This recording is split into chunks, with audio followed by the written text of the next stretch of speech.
प्यारे साथियों नमस्ते, स्वागत है आपका आज के वीडियो में।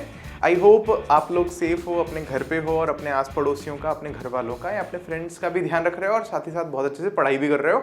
और ये भी मैं एक्सपेक्टेशन लेकर के चल ही रहा हूँ कि ये चैप्टर आपको बहुत ही अच्छे से समझ में आ रहा है। तो आज कायदे से देखा जाए तो चैप्टर का लास्ट वीडियो है। चैप्टर का थ्योरी पोर्शन जो है वो लगभग 97% खत्म हो जाएगा। फिर उसके इंटेक्स्ट क्वेश्चंस भी लगभग खत्म हो जाएंगे, लेकिन हमें एक या दो प्रोबेबली वीडियोस हो सकते हैं जो हमें एक्सरसाइज के लिए लेने पड़ेंगे। मतलब हमें जो एक्सरसाइज के क्वेश्चंस दे रखे हैं उनको सॉल्व करने के लिए एक आध वीडियोस बनाने पड़ेंगे। अब देखो इस चैप्टर के ना क्वेश्चंस न्यूमेरिकल्स बहुत ज़्यादा इंपॉर्टेंट है अपने आप में। मतलब करना ही हमें पड़ेगा, समझने ही हमें पड़ेंगे, क्योंकि वो मैं आपको जैसा बताया हूँ कि यही चैप्टर्स हैं, यही टॉपिक्स हैं जो आपको इन फ्यूचर भी पढ़ने को मिलेंगे। यही आपको इन फ्यूचर भी, मतलब अगर आप कॉम्पिटिटिव एग्जाम्स, बैंक एग्जाम्स या कोई से भी एग्जाम्स ऐसे देते हो तो वहाँ पर जो मैथमेटिक्स होती है, जो रीजनिंग होती है, जो बेसिक साइंस होती है, तो वो साइंस का पोर्शन है ये सारा का सारा। आज का टॉपिक अपना बहुत ज़्यादा इंटरेस्टिंग होने वाला है। मैं कोशिश करूंगा कि जो 9th से आज के टॉपिक का कनेक्शन था वो भी मैं आपको पहले समझाऊंगा, ताकि आज का टॉपिक आपको बहुत ही अच्छे से समझ में आए। और conclusion at the end of the day, at the end of this class ये होगा कि आप ये समझ जाओगे कि हमारे घर पे जो इलेक्ट्रिसिटी बिल आता है, जो मीटर में लिखा हुआ आता है कि 200 यूनिट आपने बिजली जलाई है, 250 यूनिट आपने बिजली जलाई है या 500 यूनिट आपने बिजली जलाई है, तो उसके लिए इतना इतना रुपया दीजिए। तो वो यूनिट आखिर वो क्या बात कर रहे हैं, वो ये हमें समझ में आ जाएगा। तो आ जाओ अपन शुरू करते हैं। तो हम पढ़ने वाले हैं इलेक्ट्रिक पावर के बारे में। किसके बारे में पढ़ने वाले हैं? इलेक्ट्रिक पावर के बारे में। ये फोटो बहुत ही प्यारी है, ये देखिए आप, बल्ब खुद को प्लग इन कर रहा है।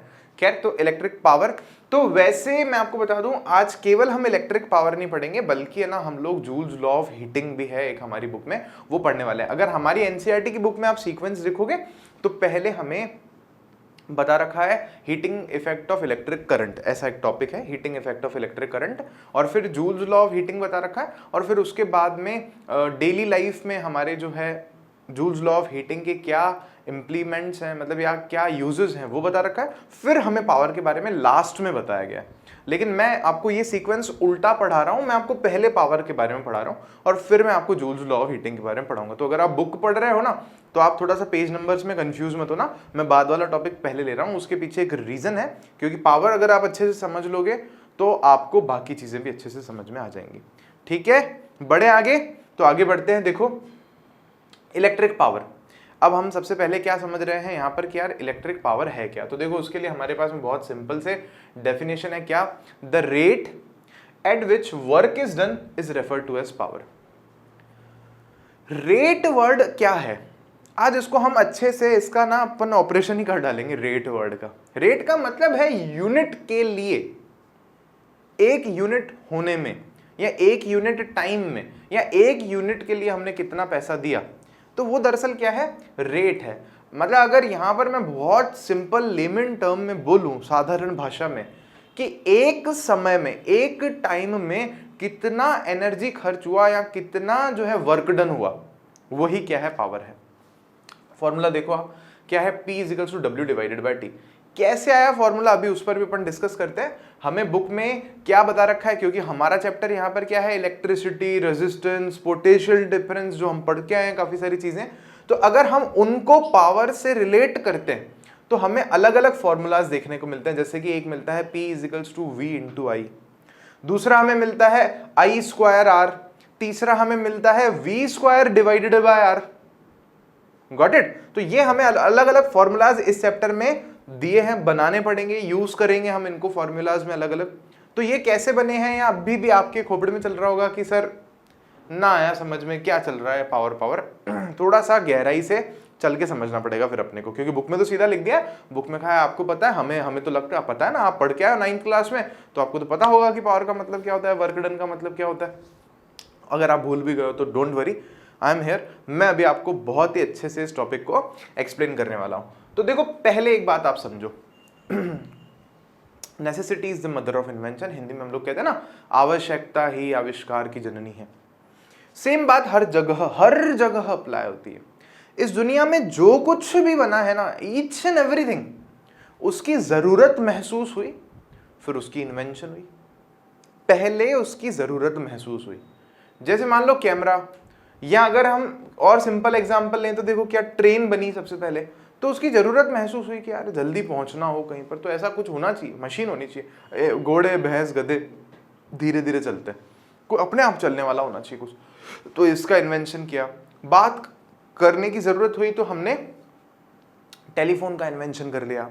हमें पता चला कि कैलकुलेशन जल्दी हो हमारी, तो हमने कैलकुलेटर बनाया। फिर वो कैलकुलेटर बढ़ते बढ़ते बढ़ते बढ़ते किसका फॉर्म में ले लिया, वो कंप्यूटर का फॉर्म ले लिया। और आज तो बिल्कुल स्टोरी ही चेंज हो गई, पिक्चर ही चेंज हो गई पूरी की पूरी। कंप्यूटर छोटा सा हमारे हाथ में, फोन भी एक कंप्यूटर है। क्लियर हुई? तो ये मैं क्यों कह रहा हूं आपको, ये चीज मैं आपको क्यों समझा रहा हूं यहाँ पर कि ना फिजिक्स में एक एक जो फॉर्मूला हम पढ़ रहे हैं ना, P इजिकल्स टू VI या P equals to W divided by T, या पावर खुद कहां से आया, P आया कहां से, तो ये सब है ना जैसे ही हमें जरूरत महसूस हुई तो हमने उनका फॉर्मूला बनाया। जहां हम कोई चीज समझा नहीं पा रहे थे और हमें लगा कि यार एक नई फिजिकल क्वांटिटी को हमें इंट्रोड्यूस करना चाहिए, तो हमने कर दिया। जैसे लेंथ को कैसे मापें, तो हमने एक क्वांटिटी को इंट्रोड्यूस कर दिया मीटर में। वैसे ही पावर है हमारे पास में, तो अपन एक बार है ना अच्छे से समझने की कोशिश करते हैं कि पावर जो है वो कैसे आई, क्या जरूरत है हमें इसकी।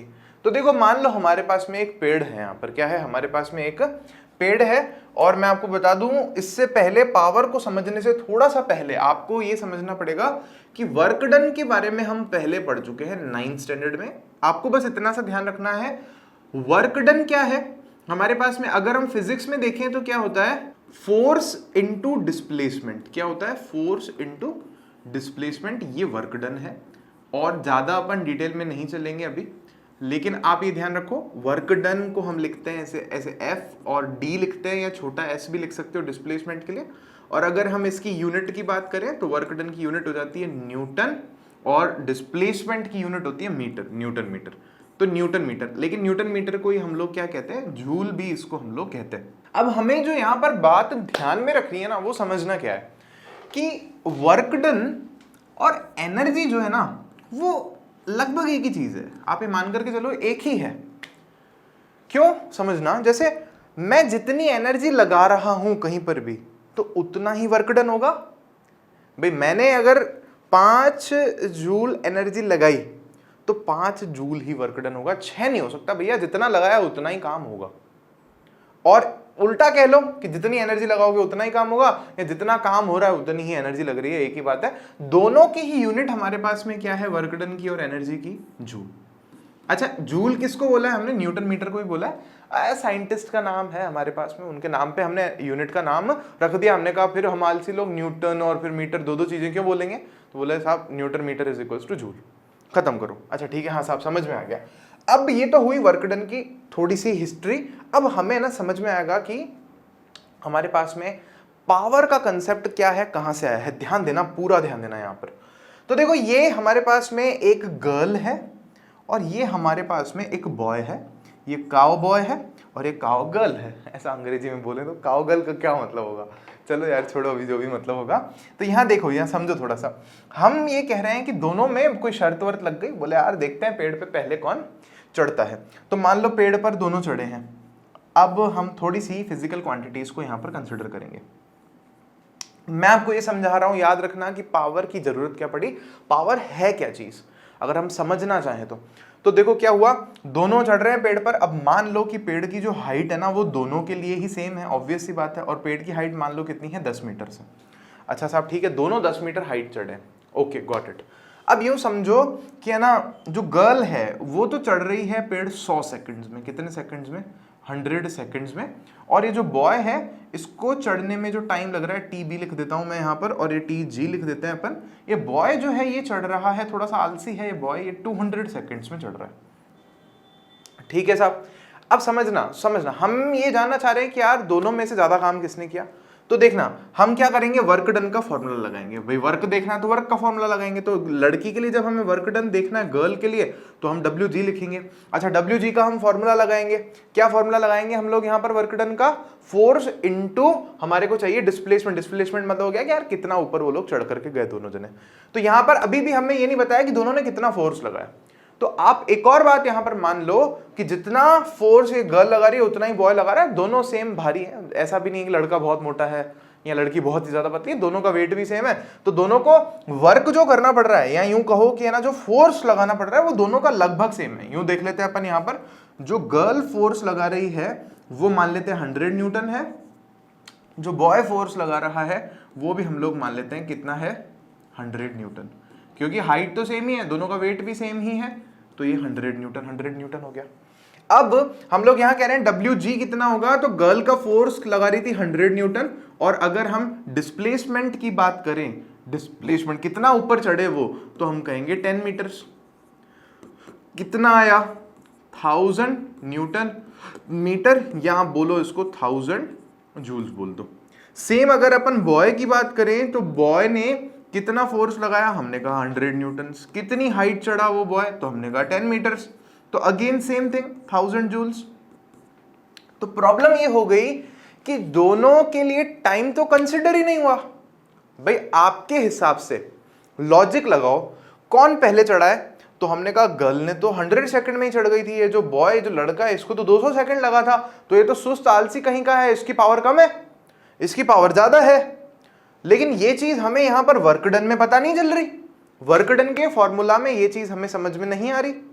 तो हमने कहा अच्छा जी अब फिर क्या करें, तो हमने कहा देखो फिर तो ये है कि ये वर्क डन जो है ना ये अधूरी क्वांटिटी है, ये फिजिकल क्वांटिटी हमें प्रॉपरली समझा नहीं पा रही कि किसने काम जो है जल्दी कर लिया। तो क्या करें, तो वर्क डन में हम लोग अगर क्या करें, टाइम को किसी तरह से ऐड कर दें, क्या करें, टाइम को भी किसी तरह से ले आए कि भाई दोनों का टाइम भी उसमें मेंशन हो, तो हमारा काम हो जाएगा। तब हमने क्या किया, टाइम का क्या दिया, दोनों में वर्क में डिवाइड दिया। मतलब हमने एक फॉर्मूला बनाया, मैं फॉर्मूला देखो यहां लिखता हूं, हमने क्या फॉर्मूला बनाया, पावर का, कि दोनों का अगर हमें देखना है कि पावर किसकी ज्यादा है दोनों में से, तो we said power is equals to work done divided by time. जितना भी वर्क डन दोनों ने किया है या किसी ने भी किया है, उसने कितने टाइम में किया है आप उसका डिवाइड दे दो, तो होगा असल में इससे क्या होगा, इससे हमें वर्क डन की रेट पता चल जाएगी। रेट का क्या मतलब है कि एक टाइम में, यहां पर अगर हम टाइम सेकंड में ले रहे हैं तो यूं समझो एक सेकंड में कितना वर्क डन हुआ है वही पावर है। तो हमें पता चल जाएगा कि एक सेकंड में इसने ज्यादा चढ़ाई की है गर्ल ने, या बॉय ने ज्यादा चढ़ाई की है पेड़ पर, क्योंकि देखा काम तो दोनों बराबर कर रहे हैं लेकिन टाइम अलग अलग है क्योंकि उनकी पावर अलग अलग है। समझ में आई आपको ये वाली बात? तो इस तरह से हमने ये फॉर्मूला बनाया, और अब अगर अपन ये फॉर्मूला यहां पर अप्लाई करके देखें तो हमें देखने को मिलता है पावर ऑफ गर्ल कितनी हो जाएगी हमारे पास में, W डिवाइडेड बाय T। तो W तो दोनों के लिए 1000 है, तो ये 1000 जूल्स डिवाइडेड बाय टाइम, कितने टाइम में लड़की चढ़ रही है पेड़ पर, तो हमने कहा 100 सेकेंड्स। ओके साहब, ये कैंसिल, क्या बचा हमारे पास में, 10 जूल पर सेकंड। क्या बचा, 10 जूल पर सेकंड। और आप इसको लिखोगे जब, तो हम क्या कहते हैं, 10 वाट। क्या बोलते हैं, वाट। जूल पर सेकंड को हमने क्या नाम दे दिया, वाट। आप बोलोगे सर ये जूल और ये वाट और ये न्यूटन और ये सब हमारा ना दिमाग का दही कर देंगे, दिमाग खराब कर देंगे हमारा। अरे कोई बात नहीं, थोड़ी सी प्रैक्टिस करोगे ना, थोड़ा बार रिवाइज कर लोगे, थोड़े क्वेश्चन कर लोगे, आपको क्लियर हो जाएगा।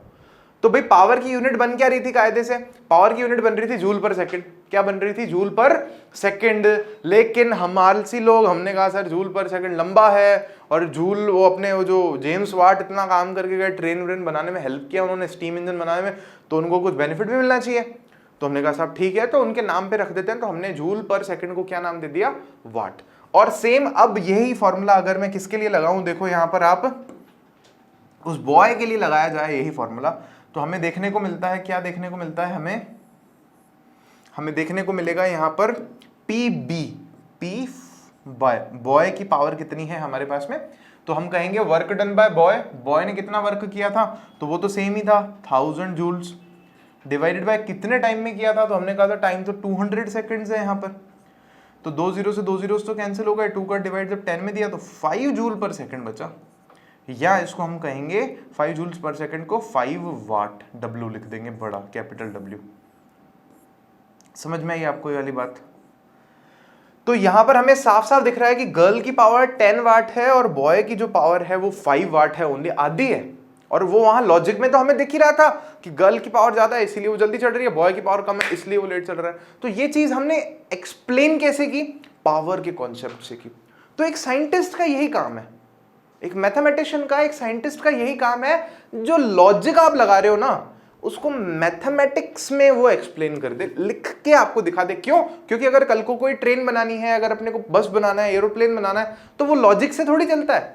वो सोच लेगा अरे अब तेज चला लेता हूं, अब धीरे चला लेता हूं। उसको तो आप लिख के दे दोगे कि इतनी पावर से चलना है, वो उतनी पावर लगा के चलेगा, बात खत्म। समझ में आई आपको वाली बात कि ये सब कुछ हमारे लिए क्यों जरूरी है? तो फिर समझ में आ गई है तो बधाई हो बधाई। अब बढ़ते हैं अपन आगे। तो ये बिल्कुल कैसी बात हुई, अगर समझने की अगर अपन बात से करें तो यहाँ पर वही लड़का है और ये वही लड़की है। थोड़ा सा और मैं आपको एक्सप्लेन कर रहा हूँ बहुत बारीकी से कि कंपैरिजन करने के लिए। जैसे पीछे अपन ये नहीं कंपेयर कर पा रहे थे कि लड़की के पास ज्यादा पावर है कि लड़के के पास ज्यादा पावर है, तो यहां पर भी सेम चीज है। लड़का ने क्या किया कि ना 20 किलोग्राम 400 रुपीज के आलू लेकर के आ गया, और ये लड़की को भी मम्मी ने भेजा था आलू लेने के लिए, तो ये 4 kg लेकर के आई 100 रुपीज के। लड़के के घर पे हो सकता है कोई फंक्शन हो और छोटे भाई का बर्थडे पार्टी हो, तो ये ज्यादा आलू लाया है। आलू के समोसे वमोसे बनाएंगे ये लोग, आलू की कचौड़ी भी बनाएंगे ये लोग, आलू के पराठे बनाएंगे, और आलू का दम आलू भी बना देंगे, और आलू को वो बॉईल करके पानी पूरी भी खाएंगे ये लोग। हो सकता है, सो मेनी थिंग्स पॉसिबल। लेकिन मैं आपको क्या समझा रहा हूं, मैंने आपको क्या बोला था, हम लोग एक वर्ड का यहां पर आज ऑपरेशन ही कर देंगे, और वो वर्ड क्या है? रेट। तो रेट है क्या समझना। अब हम ना कंपेयर नहीं कर पा रहे, हमें ये नहीं पता चल रहा कि कौन महंगे लाया है आलू और कौन सस्ते लाया है आलू, हमें ये नहीं पता चल रहा है यहाँ पे। तो कंपैरिजन करने के लिए हमें रेट निकालना जरूरी होता है। कैसे समझना, अगर मुझे ये पता चल जाए कि यहां पर 1 किलो आलू कितने हैं और यहां पर 1 किलो आलू कितने के हैं, तो मैं कंपेयर कर सकता हूं अगर दोनों का नंबर सेम है तो। जैसे मान लो ऐसा कह दे कोई कि ये तो 5 किलो आलू लाया है 100 रुपए के, और ये 5 किलो आलू लाया है 110 रुपए के, तो क्योंकि 5 किलो सेम है, 5-5 ही लाए दोनों, तो कंपैरिजन पॉसिबल है। अगर ऊपर नीचे है नंबर तो कंपैरिजन पॉसिबल नहीं है। उस केस में हम रेट निकालते हैं। दुकान वाले से पूछते हैं ना, आलू क्या रेट दे रहे हो, क्या भाव दे रहे हो, मतलब 1 किलो कितने का है। तो यहां पर 1 किलो अपन कैसे निकालेंगे, 4 kg कितने का है हमारे पास में, 4 kg है 100 रुपीज का, और अब हम कह रहे हैं 1 kg कितने का है, तो ये 4 डिवाइड में चला जाएगा, कितना हो जाएगा 100 डिवाइडेड बाय 4, तो ये रुपीज आ जाएगा यहाँ पर, और ये कितना आया 25 रुपीज। समझे कैसे निकालते हैं अपन लोग, कि वही हो गया कि साहब 20 चॉकलेट्स 400 रुपीज की, एक चॉकलेट कितनी की, तो 20 का डिवाइड दे देंगे 400 में। सेम यहां पर आप करोगे, 20 का डिवाइड दोगे 400 में, तो हमें क्या देखने को मिलेगा 20 रुपीज। देख लो आप करके देख लो, 400 डिवाइडेड बाय 20, ठीक है, तो 20 रुपीज का पर केजी है, 1 kg 20 रुपीज का डिवाइड दे दिया हमने। तो अब कौन लाया सस्ता, अच्छा 20 लिखूं मैं, 2 हो गया, आप बोलोगे तो कुछ ज्यादा ही सस्ता ले आया, नहीं 20 रुपीज, ठीक है। तो लड़का 20 रुपीज पर केजी लाया है, और लड़की जो है कितने का लाइए 25 रुपीज पर केजी लाइए। अब आप बताओ कौन सा सस्ता लाया। अब हम कह सकते हैं कि हाँ लड़का सस्ता लाया, होता है ना मार्केट में होलसेल में ज्यादा लेने होते हैं तो सस्ते मिल जाते हैं, लड़की को थोड़ा महंगा मिला है। तो यही रेट का कंसेप्ट है और कुछ भी नहीं है। तो पावर का फॉर्मूला क्या था, अब अगर आप वापस से बेसिक से समझने की कोशिश करो तो पावर का फॉर्मूला हमें, डकार आ रही है मुझे, पावर का फॉर्मूला हमें क्या मिलता है, P is equals to what, work done divided by time, या फिर इसको हम ये भी लिख सकते हैं P is equals to what, E divided by T। Why so, क्योंकि हमने बोला था कि वर्क डन का या एनर्जी हो, दोनों की ही वैल्यू सेम ही होती है, क्योंकि जितना एनर्जी लगाते हैं अपन उतना ही काम होता है। तो अब हम फाइनली क्या कर रहे हैं, पावर के फॉर्मूलाज जो हैं वो डिराइव कर रहे हैं, इक्वेशंस जो हैं वो बना रहे हैं। बुक में तो डायरेक्टली लिखी हुई हैं, उन्होंने बोला याद करना है, लेकिन बहुत ही सिंपल है, हम खुद से भी बना सकते हैं। तो मैं आपको खुद से बनाना सिखा रहा हूँ यहाँ पर, ताकि आपको बहुत ही अच्छे से याद हो जाए। जो शुरू में हमने समझी थी ना, P equals to VI, P equals to I square RT, या I स्क्वायर R और P equals to V square upon R, ये फॉर्मूला आए कहाँ से, कैसे बने, बहुत सिंपल है। देखो अपन बना सकते हैं बहुत इजीली। देखो, तो हम पहले थोड़ा सा हमें समझना पड़ेगा, याद करना पड़ेगा, थोड़ी पुरानी यादें ताज़ा करनी पड़ेगी। कौन सी पुरानी यादें, इस चैप्टर में हमने, अगर आपको याद हो तो थोड़े से फॉर्मूलास पढ़े थे। एक फॉर्मूला हमने पढ़ा था I equals to Q divided by T, याद होना चाहिए आपको। करंट का फॉर्मूला पढ़ा था। फिर हमने दूसरा फॉर्मूला यहाँ पर पढ़ा था V equals to W divided by Q, ये भी याद होना चाहिए आपको। तीसरा फॉर्मूला हमने यहाँ पर पढ़ा था ओम्स लॉ से, V इक्वल्स टू IR। तो ये 3 फॉर्मूलाज अभी हम लोग जो है काम में लेंगे पावर का फॉर्मूला बनाने के लिए। और ये फॉर्मूला अभी मैंने आपको समझाया, W डिवाइडेड बाय T कहां से आया, कैसे आया, क्या कंसेप्ट है इसके पीछे, क्या लॉजिक है, लास्ट ईयर हमने इसको कैसे पढ़ा था 9th स्टैंडर्ड में। तो 9th का टॉपिक अभी तक हमने लिया छोटा सा। अब हमें पावर के इस फॉर्मूले से इन चीजों को जोड़ना है। क्यों? क्योंकि हम करंट की बात कर रहे हैं, हम भागने दौड़ने की बात नहीं कर रहे। यहां पर फोर्स की बात नहीं हो रही, यहां पर डिस्प्लेसमेंट की बात नहीं हो रही, यहां पर करंट की बात हो रही है। तो देखो कैसे करेंगे हम लोग। हम क्या कर सकते हैं, ध्यान देना, हम पावर का फॉर्मूला लेंगे। यहां पर we know what power P is equals to, ध्यान दो, W डिवाइडेड बाय T है। सही बात है। और हमें ये पता है कि है ना W की वैल्यू जो है यहां से इस फॉर्मूला से हम लोग क्या लिख सकते हैं, मैं यहां पर ब्रैकेट में लिख रहा हूं, W is equals to V multiply by Q। इस जगह से मैंने यहां पर लिख दिया। तो पावर में W की जगह मैं क्या लिख दूंगा, V multiply by Q divided by T। कर सकते हैं ऐसा, कोई प्रॉब्लम नहीं होनी चाहिए। V into Q divided by T, किसकी जगह लिख रहा हूं मैं, W की जगह लिख रहा हूं, W equals to Q into V है। सिंपल है ना, वही फॉर्मूला यूज में ले रहे हैं अपन। अब देखना है यहां पर थोड़ा सा गेम खेलेंगे, आज गेम ही खेलना है अपने को फॉर्मूलाज के साथ में। ये जाना पहचाना नहीं लग रहा? अच्छा हाँ, जाना पहचान लग रहा है। क्यू बाय टी तो क्या होता है, आई के इक्वल होता है। तो ओके, आई लिख देंगे हम लोग। लिखो, देखो आ जाओ। विच इम्प्लाइज दैट, ध्यान दो यहाँ पर, अच्छे से ध्यान देना यहाँ पर। तो ये तो क्या हो जाएगा, आई, तो P is equals to V multiply by what, I. Q divided by T की जगह हमने क्या लिख दिया, आई, बिकॉज यहाँ पर हम लिख देंगे because I is equals to Q divided by T। अब आप मेरे को बताओ, एक फॉर्मूला मिल गया हमें, what, P is equals to VI। ध्यान दो, P is equals to VI, यही पहला फॉर्मूला था, P is equals to VI। अब हमें बोल रहे हैं यार याद करो, क्यों याद करें हम, जब हमें दो फॉर्मूलाज, तीन फॉर्मूलाज को जोड़ तोड़ करके ये फॉर्मूला हम जब बना सकते हैं, तो हमें याद करने की क्या जरूरत है, आप बताओ। याद हो जाएगा अपने आप, लेकिन अगर समझ में ही आ गया ना, यहां दिल में उतर गया ना, तो कभी बाहर नहीं निकलेगा। अब देखो सामने देखो, अब इसके बाद में दो फॉर्मूलाज हमें बुक में और भी दे रखे हैं। अच्छा वो कैसे देखें, तो हम लोग क्या कर सकते हैं, यहाँ पर मैं दो लाइंस खींच रहा हूँ ताकि हम लोग सेपरेट कर सकें उन फॉर्मूलाज को। ये तो एक फॉर्मूला है, एक फॉर्मूला पावर का हमारे पास में ये है, एक फॉर्मूला पावर का हमारे पास में ये आ गया। अब हम थर्ड भी देख रहे हैं, देखो कैसे, बहुत सिंपल है। अभी क्या है हमारे पास में formula, P is equals to V multiply by I, and we know, चलो ये तो लिख दो, and similarly we can say V is equals to I into R. यहां से लिखा है हमने ओम्स लॉ से, हम चाहें तो ब्रैकेट में लिख सकते हैं फ्रॉम ओम्स लॉ। बहुत सिंपल है। तो अभी देखो क्या करना है अपने को, सिंपल में, एकदम सिंपल में, ये V की वैल्यू क्या है, I इंटू आर है। तो इस V की जगह मैं ये वैल्यू रख सकता हूं ना यहाँ पे। तो what we can write down, which implies that P is equals to, V की जगह क्या रखा, आई आर मल्टीप्लाई बाय आगे क्या है, I। तो क्या होगा, ये फॉर्मूला क्या बनेगा, देखो, P is equals to I square R. एक और फॉर्मूला बन गया हमारे पास में। अब आप ही बता दो मेरे को, ये आसान है कि नहीं है, ये कोई रॉकेट साइंस है? क्या किया मैंने, ओम्स लॉ से V की वैल्यू रख दी। सही बात है ना, ओम्स लॉ को यूज में ले लिया, V is equals to I R था तो आई आर रख दिया V की जगह पे, ये मेरे को फॉर्मूला मिल गया। सारे जो भी पावर हम निकाल रहे हैं, सबकी यूनिट हमारे पास क्या होगी, वाट होगी, इसमें कोई डाउट नहीं है, कोई दो राय नहीं है इसमें। लेकिन हाँ, इस तरह से हम इसको कर रहे हैं। अब देखो सिमिलरली, चलो ये तो इसको मैं लिख देता हूं कि ये क्या हो गया हमारे पास में, थर्ड फॉर्मूला हो गया। अब हमारे पास में फोर्थ फॉर्मूला है। फोर्थ फॉर्मूला की हम लोग बात कर रहे हैं, इसको अपन पहले डिवाइड कर देते हैं, यहाँ पे नीचे नीचे कर देते हैं। तो यहां देखो, यहीं पर लिखो, as we know P is equals to VI लिखा अपन ने, एंड P की बात नहीं कर रहे, चलो अब अपन I की बात करते हैं। I is equals to V divided by R। भाई पहले हमने ओम्स लॉ से किसकी वैल्यू रखी, V की वैल्यू रखी फॉर्मूला में। लेकिन आपके मन में क्वेश्चन हो सकता है, सर V की रखी, I की भी तो रख सकते थे ना, I की जगह पे V नहीं हटाते, I को हटा देते। हाँ कर सकते हैं। तो अगर ओम्स लॉ से हम ये ले लें,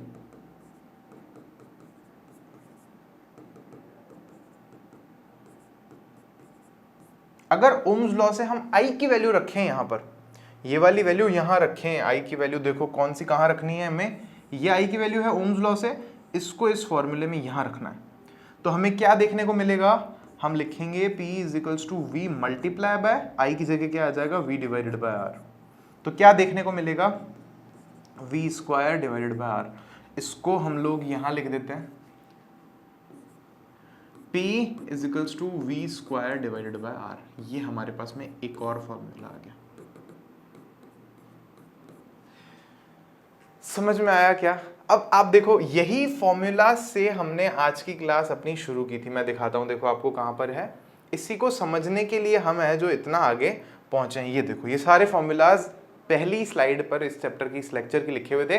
P is equals to W divided by T, P is equals to VI, P is equals to I square R, P is equals to V square divided by R। और यही मैंने आपको बोला था, एक एक फॉर्मूला हम डेप्थ में ले जा करके समझेंगे। समझ में आया क्या? अब आई होप आपको समझ में आ गया होगा। लेकिन आपके मन में ये क्वेश्चन होगा कि सर इतने सारे एक ही चीज के इतने सारे फॉर्मूलाज का क्या करेंगे, अचार डालेंगे क्या? नहीं नहीं बेटा, अचार तो केरी का डालेंगे, आम का डालेंगे, केरुंदे का डालेंगे, और नींबू का डालेंगे, मिर्ची का डालेंगे। बढ़िया होता है मिर्ची का, वो मतलब एक बढ़िया सा बनता है मिर्ची का अचार। तो अचार तो उनके बनाएंगे हम लोग। यहाँ पे हमें क्वेश्चन में जो वैल्यूज दे रखी होंगी, जैसे कहीं वोल्टेज दे रखा होगा और करंट दे रखा होगा, पावर पूछी होगी। कहीं पर रेजिस्टेंस दे रखा होगा, करंट दे रखी होगी और पावर पूछी होगी। तो ऐसा चलेगा। समझ में आ रही है आपको वाली बात? तो हम अकॉर्डिंगली फिर जो चीज हमसे पूछी है हम उसको वैल्यू कैलकुलेट करके दे देंगे। बढ़ते हैं आगे। तो देखो यहाँ पर ये भी लिखा हुआ है अपने पास में, the SI unit of electric power is what. ये मैंने आपको बता दिया था, पावर का यूनिट क्या होता है, हमारे पास में वाट होता है। कर ही रहे, इसके बाद क्वेश्चन थोड़ा सा पढ़ लो, लास्ट स्लाइड है, इसके बाद फिर क्वेश्चन है। लास्ट स्लाइड नहीं, मतलब 2-4 स्लाइड्स और भी हैं। It is the power consumed by a device that carries 1 ampere of current. कितना है ये पावर? इस पावर का मतलब क्या है? वही बात हो गई ना, अपन नहीं करते क्या, 1 वाट पावर क्या है? आपसे पूछे कि 1 वाट पावर का क्या मतलब है, तो वैसे ये वाट है, वाट लगा देनी है ना मुन्ना भाई, क्या ए भाई वाट लगाती है ना, वाट लगा देनी। मुंबई की भाषा में, आमची मुंबई की भाषा में बोलते हैं ऐसा। तो 1 वाट की डेफिनेशन समझाने की कोशिश हो रही है यहाँ पे। तो पावर क्या है हमारे पास में, W डिवाइडेड बाई T है। या अगर इसकी बात ना करें, हमारे इस चैप्टर में पावर क्या है, V इंटू I है। तो देखो V इंटू I से समझा रहे हैं कि अगर 1 वोल्ट हो, ठीक है, और 1 एम्पियर करंट हो, तो वहां पर पावर कितनी होती है, 1 वाट पावर होती है। यही लिखा है, it is the power consumed by device. एक डिवाइस है, वो पावर कंज्यूम कर रहा है कितना, जिसमें 1 एम्पियर करंट जा रही हो, जब उसको हम लोग 1 वोल्ट वोल्टेज पर चला रहे हो, 1 वोल्ट वोल्टेज पर उस चीज को आप चला रहे हो, और उसमें से करंट कितनी जा रही है, 1 एम्पियर जा रही है, तो हम बोलेंगे कि वो जितनी पावर कंज्यूम कर रहा है वो कितनी है, 1 वाट पावर है। ये दोनों जब 1-1 हो जाएंगे तो पावर कितनी हो जाएगी, 1 वाट हो जाएगी। सिंपल है। The unit what is very small. एक बड़ी समस्या है यहाँ पे, आगे समझेंगे हम हमारे इस चैप्टर में, कि जो वाट यूनिट है ना, ये बहुत छोटी है, हमें थोड़ी बड़ी यूनिट की जरूरत है इसमें। अच्छा, यूनिट बड़ी होने से क्या मतलब होता है, जैसे हम कह रहे हैं कि यार अजमेर से मान लो मेरे को जयपुर जाना है, तो मैं बोलूंगा कि मीटर में रास्ता नापो। ऐसे तो हम क्या बोल देते हैं, 100 किलोमीटर है, लेकिन 100 किलोमीटर नहीं बोल रहे होते हम लोग, बोल रहे होते 1 लाख मीटर है, और भाई 100 लाख मीटर दूर जा रहे हैं। तो हमने यूनिट को बड़ा कर दिया ताकि नंबर जो है वो छोटा हो जाए, हमें बोलने में मेहनत ना करनी पड़े, यूनिट को बड़ा कर दिया। सेम रीजन यहाँ पर है, ठीक है। तो हम लोग वाट यूज नहीं करते डेली लाइफ में, हम लोग किलो वाट यूज करते हैं। और मैं आपको पहले से बता चुका हूं, के है जो किलो है उसका मतलब 1000 होता है, और कुछ मतलब नहीं होता। के छोटा के जो हम लिखते हैं ना, जैसे हम बोलते हैं किलोग्राम, तो किलोग्राम का क्या मतलब होता है, किलो का मतलब हो गया 1000 और ग्राम का मतलब ग्राम, तो 1 किलोग्राम किसके इक्वल हो गया, 1000 ग्राम के इक्वल हो गया। सिंपल है। अब अपन क्वेश्चन की तरफ बढ़ सकते हैं। बहुत सिंपल क्वेश्चन दे रखे हैं अपने को। An electric bulb is connected to a 220 volt generator. अच्छा ठीक है, देख लो क्या क्या दे रखा है वो लिख लो। हमें बोला इलेक्ट्रिक बल्ब है, 220 वोल्ट से कनेक्टेड है वो, ये रहा सॉल्यूशन। वोल्टेज इज 220 वोल्ट, और कह रहे हैं if the current is 0.50 amperes, तो I हमें गिवन है 0.50 amperes. What is the power of the bulb, हमसे क्या पूछा है, पावर पूछी है। अब आप देखो, अब आप ध्यान से देखो, अपनी बुक का क्वेश्चन है, कौन सा फॉर्मूला लगाओगे। 3 फॉर्मूलाज हमने ड्राइव किए अभी। पहला फॉर्मूला क्या है, बिल्कुल सही सोचा है आपने, पहला ही फॉर्मूला अपने काम में आ जाएगा। यहाँ पर हमें पता है कि क्या होता है, P is to V multiply by I होता है, और यहाँ पर दोनों चीजें हमें साफ साफ दे रखी है, V वोल्ट में, I एम्पियर में। कुछ दिमाग नहीं लगाना, 220 को मल्टीप्लाई कर देना सीधा ही किससे, 0.50 से या 0.5 से, that doesn't matter at all. तो 220 का आधा हो जाएगा, 0.5 मतलब आधा ही होता है, 1/2 भी लिख सकते हो उसको आप। तो ये 110 क्या हो जाएगा हमारे पास में, वाट आंसर आ जाएगा। वेरी सिंपल, क्लियर हुआ। अब यही क्वेश्चन आपके ऑब्जेक्टिव में हो, क्या फर्क पड़ता है, आपको तो कैलकुलेट करना है, फॉर्मूला लगाना है, आंसर जो निकलेगा फिर आप उसको ऑब्जेक्टिव्स में मैच करोगे और उसको सॉल्व करोगे, तो दैट डजंट मैटर। बढ़ते अपन आगे नेक्स्ट क्वेश्चन की तरफ चलते हैं। तो अब अपन अगले क्वेश्चन पर बढ़ने से पहले एक छोटा सा टॉपिक ले रहे हैं, देख लो, फिर क्वेश्चंस की करने हैं अपने को। वो टॉपिक थोड़ा सा इंपॉर्टेंट है, आ जाओ उसको समझते हैं अपन। क्या है टॉपिक, देखो, the relation of energy and power. अभी हमने किसके बारे में समझा, पावर के बारे में समझा। लेकिन देखो पावर क्या है ना, पावर है कि एक सेकंड में कितना काम हो गया, एक सेकंड में कितनी एनर्जी कंज्यूम हो गई, ये पावर है। जैसे अपने घर पे अपन गीजर खरीद के ला रहे हैं बाहर से, बाजार से पंखा खरीद के ला रहे हैं, तो गीजर पे आप देखोगे क्या लिखा हुआ होगा, 2000 वाट का है। बल्ब लाते हैं अपन, ये बल्ब छोटा सा ऐसे एलईडी बल्ब आजकल जो आते हैं, उस पर लिखा होता है 5 वाट। दुकानदार से आप बोलो एलईडी बल्ब दे दे, तो वो कहते हैं कि भैया आपको कितने वाट का चाहिए, 5 वाट, 10 वाट, 15 वाट, 20 वाट, 25 वाट, 30 वाट। ट्यूबलाइट जो लाते हैं एलईडी वो 20 वाट, 25 वाट, जो पुरानी ट्यूबलाइट आती है वो 40 वाट, 60 वाट, पीला वाला बल्ब आता है 200 वाट। तो ये क्या है, ये पावर बता रहे हैं हमको। वाट का मतलब पावर ही है। और उस पर एक चीज और भी लिखी हुई होती है कि भाई जब आप इसको 220 वोल्ट पर चला रहे हो, जो वोल्टेज है, पोटेंशियल डिफरेंस है वो 220 है, तो इतनी पावर इसकी रहेगी। समझ में आई आपको ये वाली बात। तो हम क्या कह रहे हैं, लेकिन अभी भी है ना, हमें अगर मान लो हमारे घर का लाइट का बिल निकालना है, तो हम ये नहीं बोलेंगे कि पावर कितनी है, वो पावर तो 1 सेकंड की है। तो फिर हमें किसकी जरूरत पड़ती है, क्या यार पूरे महीने में कितना यूज में लिया, बोला पूरे महीने में कितना जो है जला सब कुछ, तो हम टोटल एनर्जी की बात करते हैं। तो कहने का मतलब ये है, what we consume as a whole is energy. भाई हम पूरा दिन जला के बैठे हैं तो पावर की बात नहीं होती, तो उस वक्त एनर्जी की बात होती है। तो अब हमें पावर और एनर्जी के बीच का रिलेशन देखना है। क्या है, देखो पावर और एनर्जी के बीच का रिलेशन, अपन एक बात समझ गए थे, P को आप चाहो तो लिख सकते हो P = W / T, या इसको अपन बहुत सिंपल में ही P = E / T भी लिख सकते हैं। Now this implies that what, E = P × T। यहां से लिखा, यहां आपको चाहिए तो W = P × T लिख दो, लेकिन अपन क्या लिख रहे हैं, E = P × T, कोई दिक्कत नहीं है। तो ये हमारे पास में किसका फॉर्मूला हो गया, एनर्जी का फॉर्मूला हो गया। किसका फॉर्मूला हो गया, एनर्जी का एक फॉर्मूला हो गया। अब समझना, यहां ध्यान देना, ध्यान दो, हमने पढ़ा P = VI, हमने पढ़ा इससे जस्ट पहले P = I²R, हमने पढ़ा P = V² / R। 3 फॉर्मूलाज पढ़े। अब हम 3 फॉर्मूलाज एनर्जी के भी तो बना सकते हैं, P की वैल्यू रख रख के, मतलब पावर को जैसे ही आप टाइम से मल्टीप्लाई कर दोगे, पावर को जैसे ही आप टाइम से मल्टीप्लाई कर दोगे, आपके पास एनर्जी आ जाएगी। तो यहां पर क्या फॉर्मूला बनेगा, एक और, P की जगह मैं लिख देता हूं VI। तो ये पावर का मेरे पास दूसरा फॉर्मूला बना, सॉरी एनर्जी का मेरे पास दूसरा फॉर्मूला बना पावर के फॉर्मूला से। तीसरे फॉर्मूले के लिए मैं क्या लिख सकता हूं, P की जगह मैं क्या लिख सकता हूं, I²R। तो मेरे को क्या फॉर्मूला बना, I²RT। ये थर्ड फॉर्मूला, किसका मेरे पास थर्ड फॉर्मूला है, ये एनर्जी का। फोर्थ फॉर्मूला, E की जगह E = मैं क्या लिख सकता हूं, P की जगह V² / R × T। ये हो गया हमारे पास में फोर्थ फॉर्मूला। बोलो, इतने सारे फॉर्मूले हमने पावर के बनाए।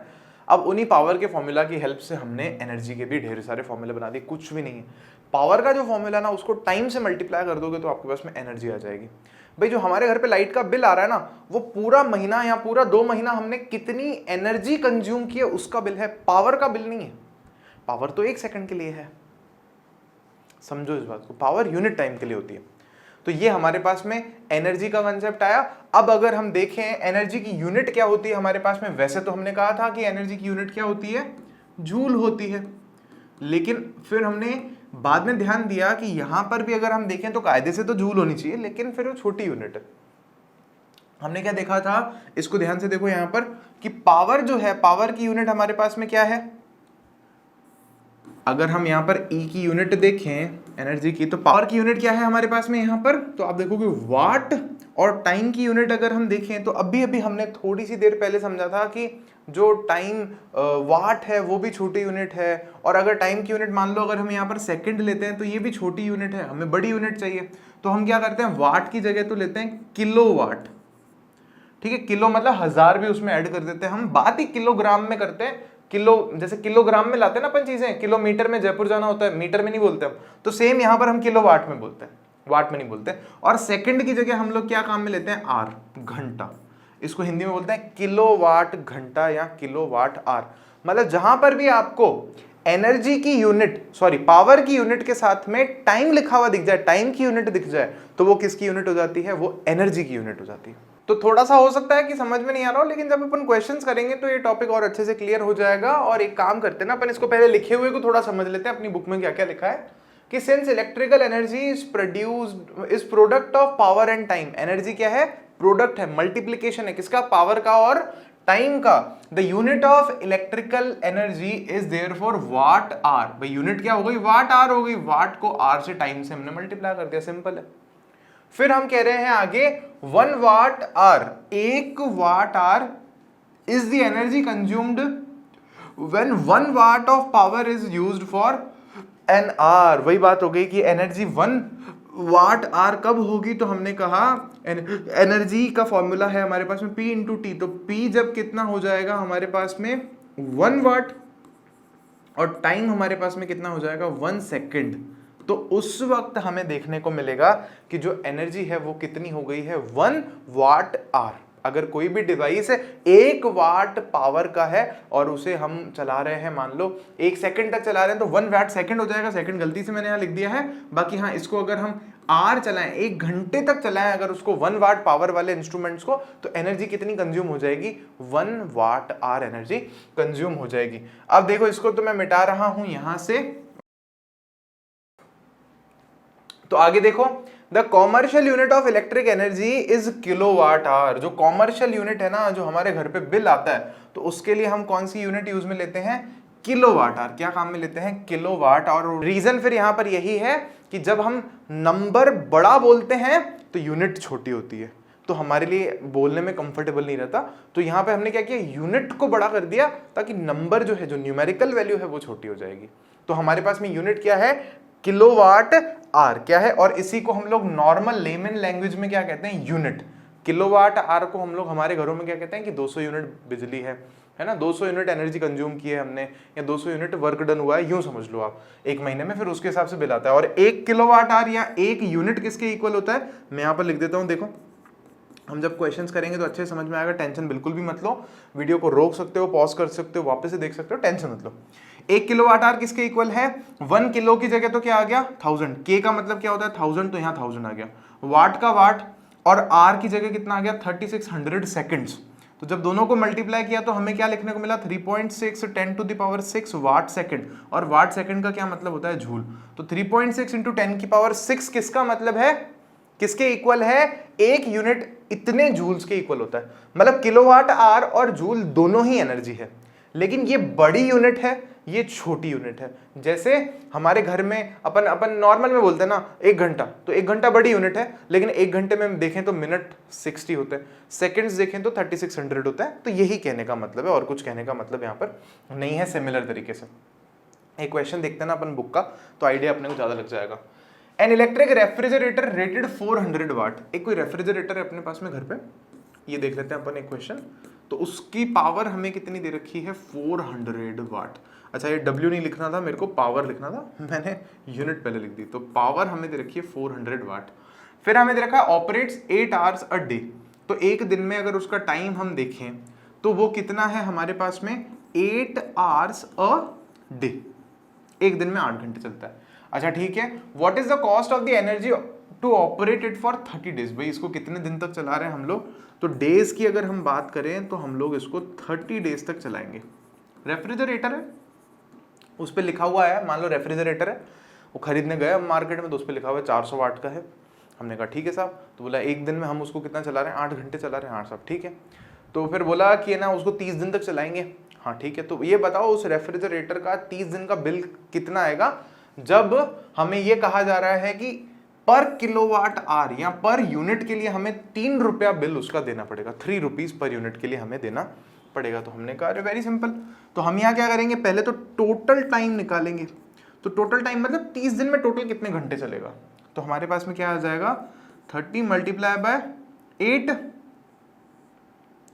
तो ये आवर्स में तो कितना आ जाएगा 30 मल्टीप्लाई बाय 8 आवर्स, तो 8 या 24 होता है, 240 आवर्स उसको हम लोग चला रहे हैं टोटल 30 डेज में।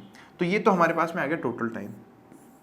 समझ में आई आपको बात। अब हमें क्या निकालनी है यहाँ पर, मैंने आपको बोला था ना what we consume as a whole is energy. भाई 30 दिन तक जो हमने इसको चलाया ना, तो हमने 30 दिन तक एक चंक ऑफ एनर्जी यूज किया है, एक अमाउंट ऑफ एनर्जी यूज किया है। वो एनर्जी हम लोग कैसे निकालेंगे, वो हम लोग लिखेंगे as we know E is equals to P multiply by T। तो हम यहां लिखेंगे E is equals to P, कितना है हमारे पास में, पावर कितनी दे रखी है उस रेफ्रिजरेटर की 400 वाट, मल्टीप्लाई बाय टाइम हमें कितना दे रखा है यहाँ पर आप देखोगे 240 आवर्स। तो ये तो हो गया वाट में और ये हो गया हमारे पास में 240 आवर्स। लिखो देखो क्या होगा, तो 4 इंटू 24 और 3 जीरोस, तो 24 टाइम्स 4 अगर अपन करेंगे तो हमें आई गेस 96 देखने को मिलता है ना, क्योंकि 20 टाइम्स 4 80 होता है और 4 टाइम्स 4 16 होता है, दोनों को ऐड कर दोगे 96 आ जाएगा। 3 बार जीरोस है ना, 2 जीरो यहाँ से 1 जीरो यहाँ से, और यूनिट क्या है वाट आर। लेकिन ध्यान देना अभी हमारा क्वेश्चन सॉल्व नहीं हुआ। क्यों नहीं हुआ, क्योंकि यहाँ पर किलोवाट आर है हमारी यूनिट वाट आर नहीं है। हमें यहाँ पर किलो इंट्रोड्यूस करना पड़ेगा, क्योंकि हम 1 किलोवाट आवर के 3 रुपीज दे रहे हैं। यहाँ पर अभी भी वाट आवर में बात हुई है, किलोवाट आवर में बात नहीं हुई है। तो क्या करेंगे उसके लिए, क्या सॉल्यूशन है हमारे पास में। देखो अगर आपको पता है कि अगर हम किसी भी नंबर को, जैसे मान लो 5 है, इसको ऊपर और नीचे सेम नंबर से मल्टीप्लाई कर दें तो कोई फर्क नहीं पड़ता इस पर, वापस 5 ही आ जाएगा, कोई प्रॉब्लम नहीं है इससे। तो सिमिलरली k का मतलब क्या होता है 1000। मैं इस नंबर को 96,000 को ऊपर और नीचे 1000 से मल्टीप्लाई कर रहा हूं, फर्क नहीं पड़ेगा ना, वो तो वैसे ही कैंसिल हो जाएगा। तो प्रॉब्लम क्या है, कोई प्रॉब्लम नहीं है। अब मैं क्या कर रहा हूं, थोड़ा सा होशियार बन रहा हूं। ऊपर वाले 1000 की जगह मैं क्या लिख रहा हूं k, क्योंकि k का मतलब 1000 होता है, watt are as it is आ जाएगा। और नीचे वाले जो 1000 है यहाँ पे, उससे मैं क्या कर रहा हूँ, ये तीनों जीरोस को कैंसिल कर देता हूँ। तो मेरे पास आंसर क्या आ जाएगा 96 किलो वाट आर। अब आप ध्यान दो भाई, ये वही बात हो गई अब तो कि एक ये इसको अगर हम यूनिट में भी बोले पहली बात तो हमने कितना यूनिट जलाया बिजली उससे 96 यूनिट। मतलब वो जो रेफ्रिजरेटर है वो एक महीने में कितना एनर्जी कंज्यूम कर रहा है 96 यूनिट्स कर रहा है। एक यूनिट कितने रुपए का है 3 रुपीज का है। तो 96 यूनिट्स कितने रुपए के होंगे, क्या करेंगे सिंपल, आप सबको बहुत ही अच्छे से पता है, मल्टीप्लाई कर देंगे। तो हमारे पास में टोटल मैं लिख देता हूं बिल, है ना, बिल कितना हो जाएगा 96 मल्टीप्लाई बाय 3, तो 3 6 टाइम्स 18 का 8 बन गया, ऊपर 3 9 टाइम्स 27 और 128, तो 288 रुपीज हमें उस रेफ्रिजरेटर के लिए एक महीने का या 30 दिन का जो है बिल पे करना पड़ रहा है। कब, जब वो 400 वाट का है और उसको कितने दिन काम में लिया जा रहा है 30 डेज तक काम में लिया जा रहा है। एक दिन में 8 घंटे हम उसको जला रहे हैं, उसको काम में ले रहे हैं। आज की क्लास तो बढ़िया लंबी हो गई और क्या ही मैंने आपको फॉर्मूलों का सैर कराई है बढ़िया सी लेकिन देखो चलो जो है सो अपने को पढ़ना तो पड़ेगा ही। अपन एक काम करते हैं, अब नेक्स्ट टॉपिक जो है अपन नेक्स्ट क्लास में लेते हैं, ठीक है, क्योंकि नहीं तो लेक्चर जो है बहुत ही ज़्यादा लंबा हो जाएगा। इसके बाद हम थोड़े से इससे रिलेटेड और क्वेश्चंस करेंगे नेक्स्ट लेक्चर में। और फिर एक टॉपिक जो मैंने आपको बोला था जूल्स लॉ ऑफ हीटिंग, वो मैं अभी नहीं ले रहा, अभी लूंगा तो क्लास अननेसेसरी और ज़्यादा लंबी हो जाएगी और आप बहुत ज़्यादा बोर हो जाने हो। तो नेक्स्ट लेक्चर में अपन उसको भी ले लेंगे, टॉपिक को, चैप्टर को खत्म कर देंगे, फिर एक आध लेक्चर में अपन क्वेश्चन आंसर्स को भी खत्म करेंगे। Okay, thank you so much, bye bye. तब तक ध्यान रखो अपना, है ना, टेक केयर, अच्छे से पढ़ाई करो, मेहनत करो और मिलते हैं आपसे नेक्स्ट लेक्चर में। बाय।